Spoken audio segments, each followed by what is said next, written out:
इस कहानी में हम इन दो प्रश्नों के उत्तर जानेंगे। पहला प्रश्न, मेरी लाख कोशिशों के बाद भी मेरे भीतर का क्रोध समाप्त क्यों नहीं होता। दूसरा प्रश्न, वह कौन सी चीज है जो हमें बार बार काम वासना में गिराती है। इस कहानी को शुरू करने से पहले मैं आपको कुछ बताना चाहता हूँ। बुद्ध के लाखों भिक्षु हुए, परंतु उनमें से बहुत कम ने आत्मज्ञान को पाया। उन्हीं में से एक भिक्षु के जीवन की एक छोटी सी घटना इस वीडियो में मैं आपको बताने जा रहा हूं। एक बार एक व्यक्ति एक बौद्ध भिक्षु से पूछता है, मुनिवर, मेरे जीवन से क्रोध जाता क्यों नहीं है। मैं बुद्ध के द्वारा कहे गए उपदेशों का भी पालन करता हूं, परंतु फिर भी मेरे जीवन में क्रोध है, क्यों। वे बौद्ध भिक्षु उस व्यक्ति से पूछते हैं, तुम तथागत द्वारा बताए गए किन सूत्रों का पालन करते हो। वह व्यक्ति कहता है, बुद्ध ने कहा है, काम वासना दुष्पुर है, हमें काम वासना में ही लिप्त नहीं रहना चाहिए। वे बौद्ध भिक्षु उस व्यक्ति से पूछते हैं, तुम इस सूत्र का किस तरह से अनुसरण करते हो। वह व्यक्ति कहता है, मैं स्त्रियों की तरफ आंख उठाकर भी नहीं देखता और ना ही उनके बारे में सोचता हूं। वे बौद्ध भिक्षु उस व्यक्ति से पूछते हैं, और कौन से सूत्र हैं जिनका तुम अनुसरण करते हो। वह व्यक्ति कहता है, बुद्ध ने कहा है, क्रोध अग्नि के जैसा है, जो उसे ही जलाता है, जो उसे अपने भीतर रखता है। वे बौद्ध भिक्षु उस व्यक्ति से पूछते हैं, तो इस सूत्र का तुम क्या अर्थ समझते हो और इसे अपने जीवन में कैसे उतारते हो। वह व्यक्ति कहता है, मैं हमेशा शांत रहने का प्रयास करता हूं। यदि मुझे क्रोध आता भी है तो मैं उसे रोक लेता हूं, लेकिन मेरी लाख कोशिशों के बाद भी कभी कभी मेरा क्रोध फूट पड़ता है, और आपसे क्या छुपाऊं। कभी कभी अत्यधिक काम वासना से भरे विचारों के कारण मैं वेश्यालय भी चला जाता हूं, परंतु ऐसा करने के बाद मुझे खुद से ही घृणा होने लगती है। उस व्यक्ति से पूछा जाता है, तुम्हारी उम्र क्या है। वह व्यक्ति कहता है, मेरी उम्र 25 वर्ष है। वे बौद्ध भिक्षु उस व्यक्ति से पूछते हैं, क्या तुम्हारा विवाह हो चुका है। वह व्यक्ति कहता है, नहीं, मैं अभी कुछ कमाता नहीं हूं, इसलिए मुझसे विवाह कोई नहीं करना चाहता। वे बौद्ध भिक्षु उस व्यक्ति से कहते हैं, समस्या ये नहीं है कि तुम काम वासना से ग्रस्त हो या क्रोध से पीड़ित हो। समस्या ये है कि तुमने बुद्ध के द्वारा कही बात को पूरी तरह नहीं समझा।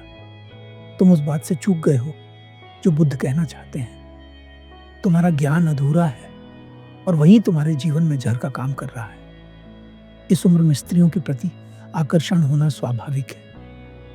इसमें न तो कुछ अच्छा है और न ही बुरा। काम का उठना इस पृथ्वी पर जीवन के लिए आवश्यक है। बुद्ध ने कभी भी काम वासना को बुरा नहीं बताया और न ही उन्होंने इसे दबाने पर जोर दिया। वे तो लोग ही हैं जो बुद्ध को सुनकर उनकी बातों का कुछ भी अर्थ निकालते हैं और लोगों के बीच भ्रांतियां फैलाते हैं। इन भ्रांतियों के कारण ही लोग काम वासना जैसी प्रबल ऊर्जा को दबाने का प्रयास करते हैं, और इस दबाने के कारण ही यह ऊर्जा क्रोध बनकर बाहर आती है। वह व्यक्ति पूछता है, तो क्या इसका अर्थ यह है कि हमें काम वासना का आनंद लेना चाहिए। वे बौद्ध भिक्षु मुस्कुराते हैं और कहते हैं, इस दुनिया में हर व्यक्ति वो करने के लिए स्वतंत्र है जो वह करना चाहता है, जिसमें उसे आनंद मिलता है। काम वासना में लिप्त होना भी आनंद की अनुभूति कराता है, परंतु वह आनंद क्षणिक है, वह हमेशा नहीं रहता। परंतु मनुष्य की खोज एक ऐसे आनंद के लिए है जो हमेशा रहे, क्योंकि वह भीतर से अधूरा है। इसलिए व्यक्ति बार बार काम वासना में लिप्त होता है, यह सोचकर कि इस बार वह भर जाएगा, परंतु ऐसा नहीं होता। अंत में वह अपने आप को खाली ही पाता है, जिसके कारण उसके जीवन में दुख पैदा होता है। काम वासना दुष्पुर है। व्यक्ति को काम वासना में ही लिप्त नहीं रहना चाहिए। इस सूत्र के द्वारा बुद्ध हमें काम वासना का स्वभाव बताना चाहते हैं। बुद्ध हमें काम वासना की वास्तविकता दिखाना चाहते हैं। ज्यादातर लोग केवल द्वैत में सोचते हैं। वे मानते हैं कि या तो कोई चीज बुरी है या अच्छी है, परंतु बुद्ध वास्तविकता को दिखाना चाहते हैं, और उसी वास्तविकता को हमें भी देखना चाहिए। वह व्यक्ति उन बौद्ध भिक्षु से पूछता है, तो अब मुझे क्या करना चाहिए। कैसे मैं एक अच्छा जीवन जी सकता हूं। वे बौद्ध भिक्षु उस व्यक्ति से कहते हैं, यदि सांसारिक जीवन जीना चाहते हो तो विवाह कर लो और हमेशा अपने परिवार के साथ ईमानदार रहो।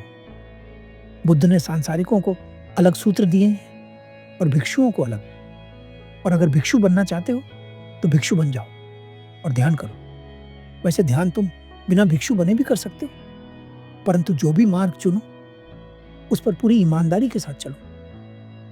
ईमानदारी का संबंध किसी दूसरे की नजरों में अच्छा बनने से नहीं है, बल्कि अपनी नजरों में हमेशा अच्छा रहने से। जो तुम्हारी अभी की वास्तविकता है उस पर पर्दा मत डालो। अगर तुम क्रोधी हो तो शांत होने का दिखावा मत करो, बल्कि अपने क्रोध को स्वीकारो। तुम्हारे स्वीकारने मात्र से ही तुम्हारा क्रोध समाप्त हो जाएगा।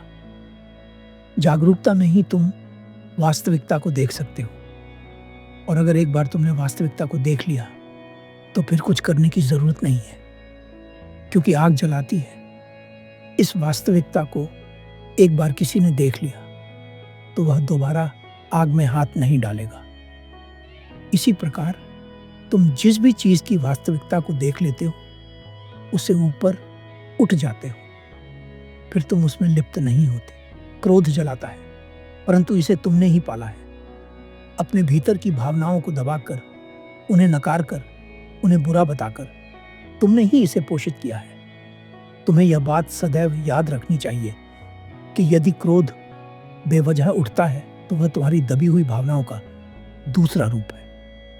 वह व्यक्ति उन बौद्ध भिक्षु से कहता है, आपके शब्दों ने मेरे आने वाले जीवन को आसान बना दिया है, धन्यवाद।